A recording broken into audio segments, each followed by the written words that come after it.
I want to make sure everybody understands the thumbnail that you guys saw. We have the light, the warning light. We have the message, will pop in a minute. Parking assist malfunction. We don't have the parking assist module, and that's why we don't have any codes. Stay tuned.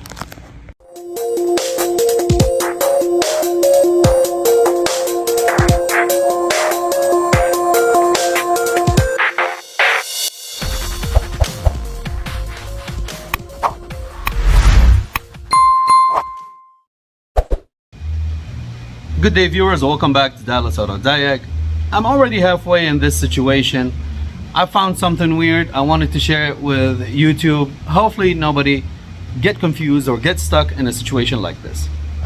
The vehicle is a 2022 Toyota Sienna hybrid, the newer body styles, but the car is modified for handicap use. The car was hit in the front. Customer replaced the bumper and the harness and replace those two sensors. The customer complaint after repair, as I said, that warning light, the parking assist is disabled. He took the vehicle to the dealer, and the dealer recommended to start with, again, the two magical words, recommend to start with 8 sensors, 4 in the front, 4 in the back, although he bought 2 new. I don't know why. Now, he doesn't believe him. Bring the car out, call me, told him to drop it here so we can look at it. And I come and I do a pre-scan. But in the pre-scan, I have a big problem. My problem is I cannot find a code. Those 2 codes are related to, it says kick sensor link communication circuit missing message. I think because the steps are modified. I'm not sure, I didn't spend any time on this, but I think because the steps or this van modified, there should be a sensor related to those sliding doors, and that sensor is canceled. But anyways, I couldn't find the module or the other codes that could cause this situation. Now, there's a lot of modules in this vehicle. There's 31 modules. And there's other modules that are not responding. Now I'm gonna scroll down and you guys can pause and read all these modules.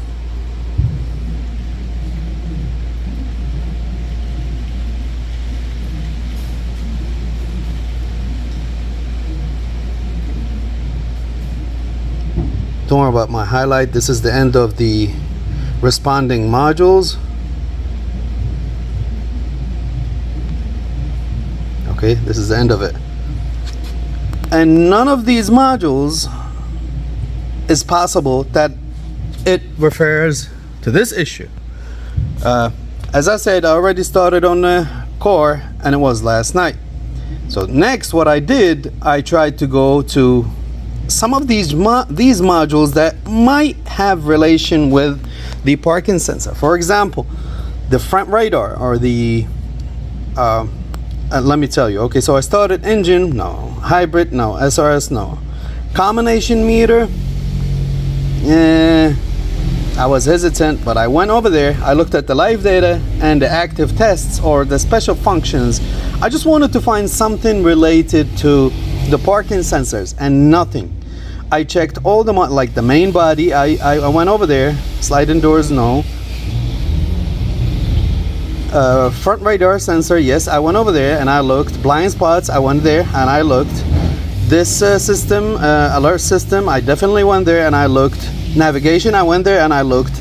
None of these modules have anything related to those sensors. So what's next? I wanted to know what Toyota calls it. So I went to service information and I pulled the wiring diagram for the parking sensor and I went to the main module and it's called clearance warning ECU.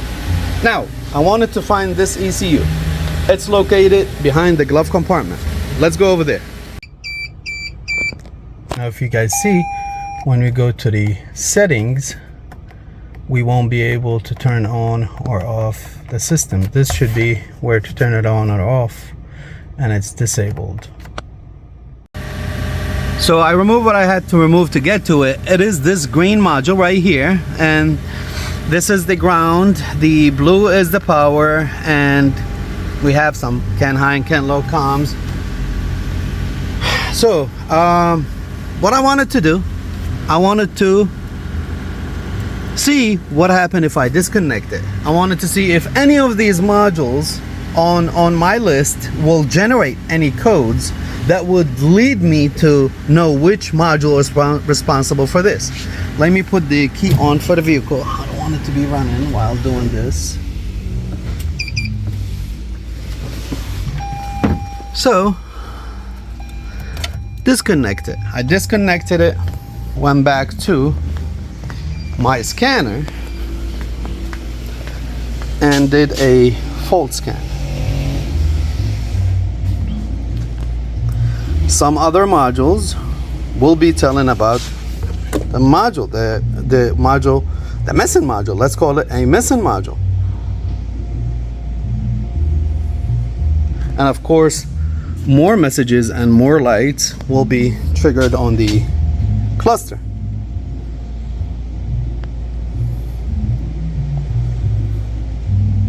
And I use this strategy a lot of disconnecting a module. It's always keep it in mind, it's handy. Now what do we have? Combination meter. Again, lost communication with intuitive parking assist module, missing message. So now we know what we're looking for. We're looking for intuitive parking assist module. And I went back to the list, and you guys can go back to it. None of these modules is called intuitive, okay? The combination meter is saying that blind spot is also reporting about it, and those two sensors. And again, none of these other modules, and we still have 31. You would think if it's one of these modules, you would think when you disconnect it, this number becomes 30. That's another indicator, that's another hint you can use. But the number of the communicating modules stayed at 31. So we're gonna have to do something next. And again, as I said, I checked powers and grounds, made sure that this module is communicating. Now, I wanted to avoid, because right now I'm having two issues. I'm having a missing module in my scan tool that I cannot use to diagnose the main problem. So I decided to go ahead with the repair without using a scan tool, like chasing the system. Hopefully I can find the problem. So I decided to lower the bumper to get to the harness. Now, I found an inline connector which matches what I have over there. And the design of this system is the first sensor over there sends a message to the second one sends a message to the third one, and the third one sends it to the fourth one, and the fourth one sends it to the module. Send all these messages to the module. I don't like this design at all. I'd rather the domestic design where all sensors share power and ground, and each one of them sends a separate signal. That's why we have only 3 wires here. And those 3 wires are, I would assume 2. One of them is power and ground, and the other one is a LIN, probably LIN. They're using LIN for communication to send the information to the main module. All right, so what we can do is check for power, ground. Let's go back to the diagram. Let's see what they call them. So back to the diagram. Those are the pin number 2, 3, and 4. BOF, E5, SOF. That doesn't mean anything to me. I didn't know which one is power, which one is ground, which one is the signal. Go back here, look at the wiring, tug on them on both sides, make sure nothing is damaged by the accident. This harness was replaced. The inline connector is connected. The sensors are connected. I couldn't figure out what's going on by visual inspection, so I decided to condemn auto and use TechStream. I'm connected to the vehicle with TechStream right now. I haven't done a health check, but I wanted to look at the main page where all the modules are listed and see if I can just go to that module by itself. And ironically, it's not listed here. It's not here. We're looking for intuitive parking assist module. It is not here. You guys can pause and read. And again, I'm using TechStream and Toyota VIM. Now I'm gonna do a health check to see if a health check will detect the module. And when doing the health check, I decided to click here, perform health check on all ECUs. This will recheck all ECUs, even those found to be not be present. That's important to me. And again, we automatically identify the vehicle, 2022 Sienna, and this is the VIN number. So let's start the health check. This is gonna take some time. I'm gonna pause and come back. Testing is done, and I want you guys to pay attention to the names of the modules. And again, we're looking for something with parking assist. I don't care what it is in the beginning, but as long as it says parking assist. This list doesn't have it, and here's not, and here it's not, and it's not here. All these modules are the ones that were detected on the auto also, and these codes are generated because we disconnected the module, and I reconnected it, by the way. So what's next? What to do next? I decided to go back to the main menu and do a CAN bus check right here. So let's do the CAN bus check, and let's see what results we come with.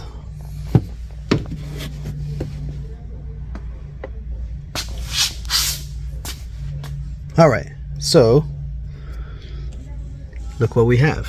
The second one is clearance warning intuitive parking assist. That's what they call it, clearance warning. And even in the diagram, it says clearance.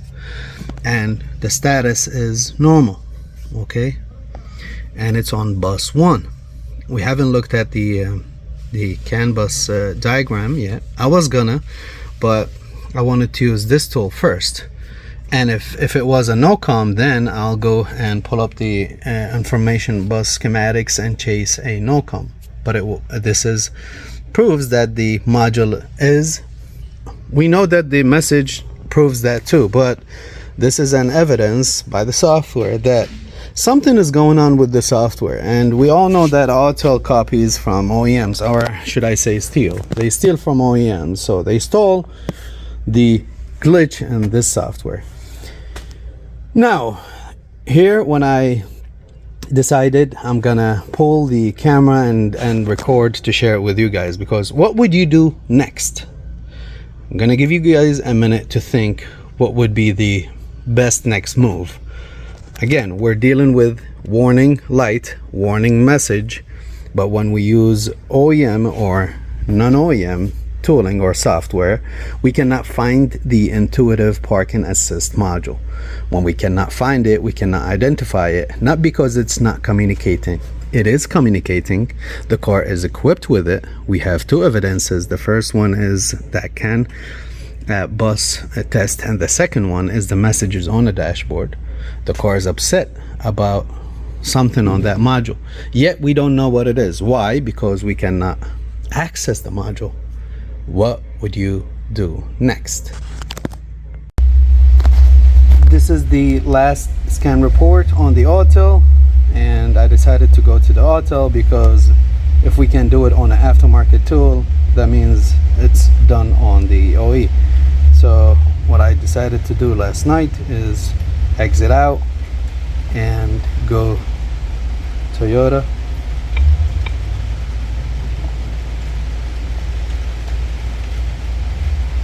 And as I said, it's a 22, so I decided to go manual.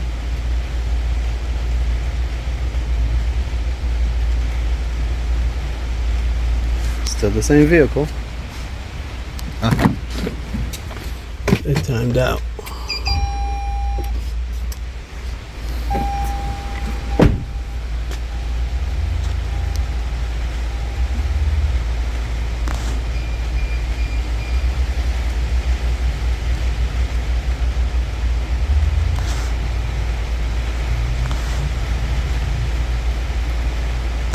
All right, Sienna.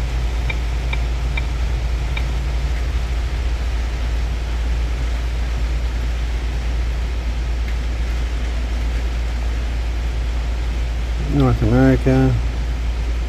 It's a 22, so I decided to go 21. Radar cruise.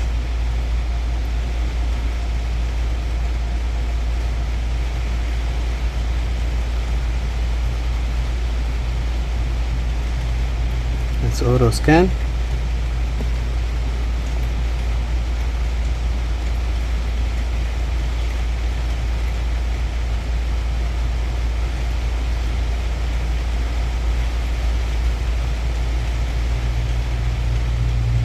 Hey, look what we have.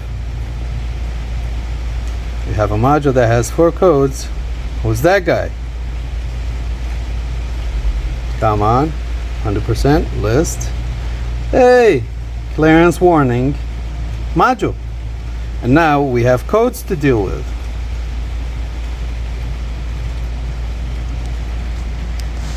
Isn't that interesting? That's when I decided to share it and put it on YouTube. And I'm pretty sure in future updates of the software this issue will be fixed. But this is the case. This is the case.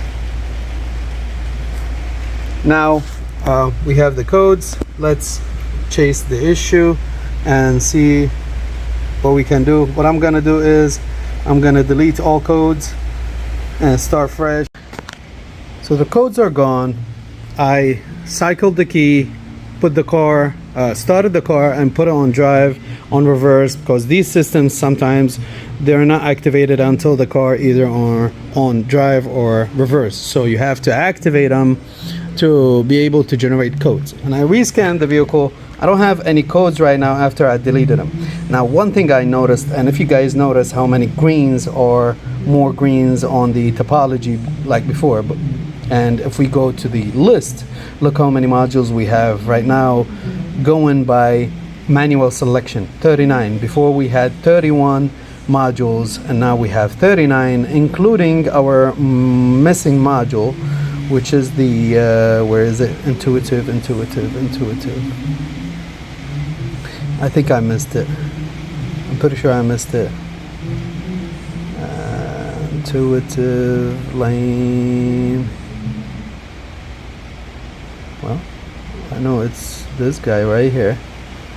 Clearance warning. My bad. Clearance warning number 16.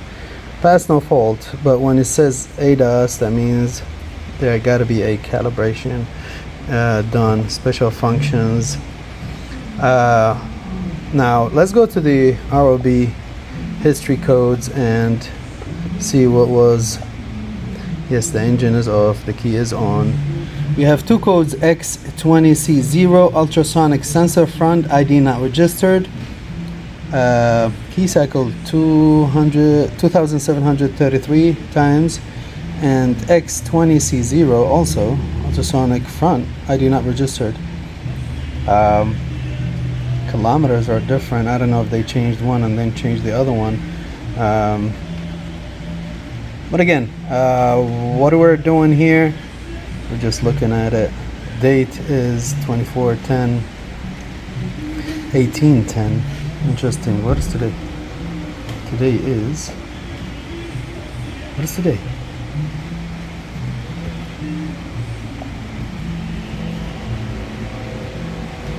Today is the 24th. So this got registered today. Time and date. Okay.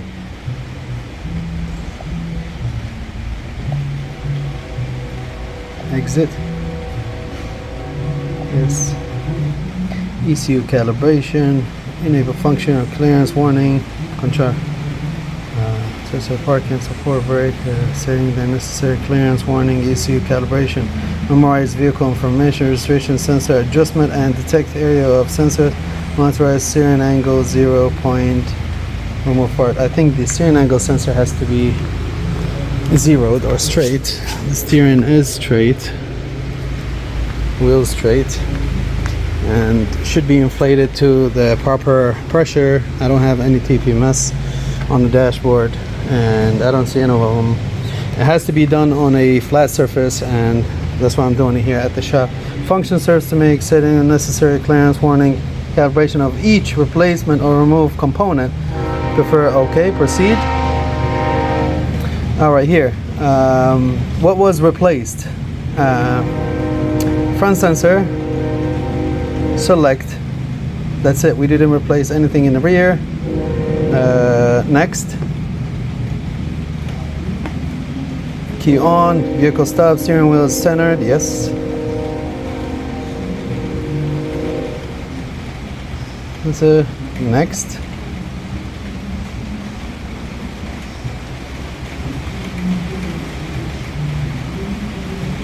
Okay, now we have to put the degrees. Left front center and right front center, the degrees, those degrees. Let me do that, give me 1 moment. So I'm using this 11 millimeter socket. I'm using this 11 millimeter socket, and it's about 3 degrees. I think I'm pushing on it. I'm willing to make a tool for this, but I haven't had it yet. I've seen it with somebody, but I'm gonna say 3 degrees for the center left. The right side center also 3. Well, I moved my hand.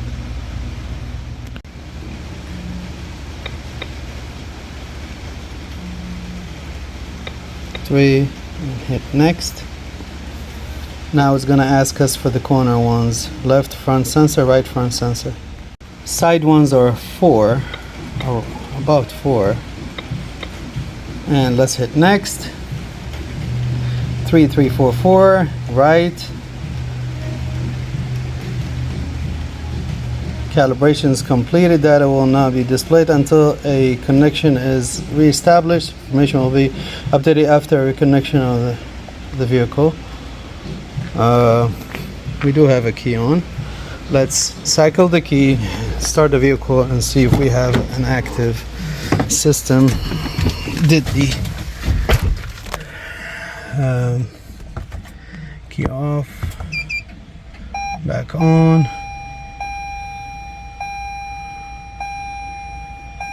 Still have a warning light. Let's see if the system is disabled.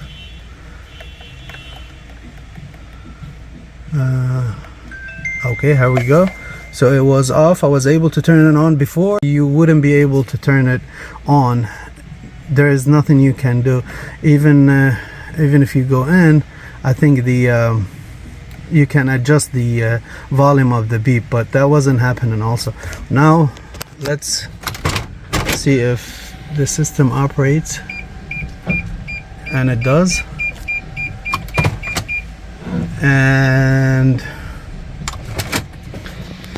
I'm gonna call this a fix, of course. I hope that you guys enjoyed this video. I did. I learned something, and it is two things are crazy. The first crazy thing is how the OE software is copying the aftermarket is copying the OE, but how the OE is not able to detect the modules or the missing modules. It was 31 and 39. 8 modules are not being read by the scanner or by the software text stream. Well, I'm pretty sure in the future updates this will be this issue will be addressed. Car is fairly new. It's a 2022. We're in mid 2023, or at the end, not mid, October. Big duh moment. Second, I would call it crazy issue is, like, when you as a customer replace 2 sensors and there's a calibration process, you as a Toyota tech, you get the car and you have the history.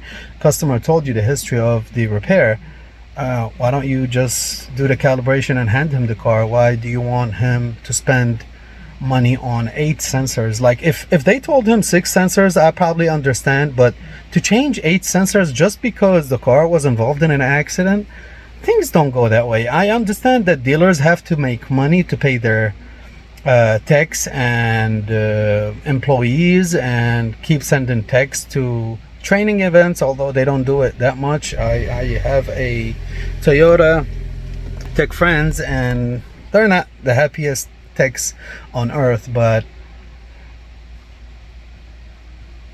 yeah, that's not acceptable. Anyways, thank you guys for watching. Hit that little notification button to be notified about crazy stuff like this. I appreciate your watching to the end. Have a good day.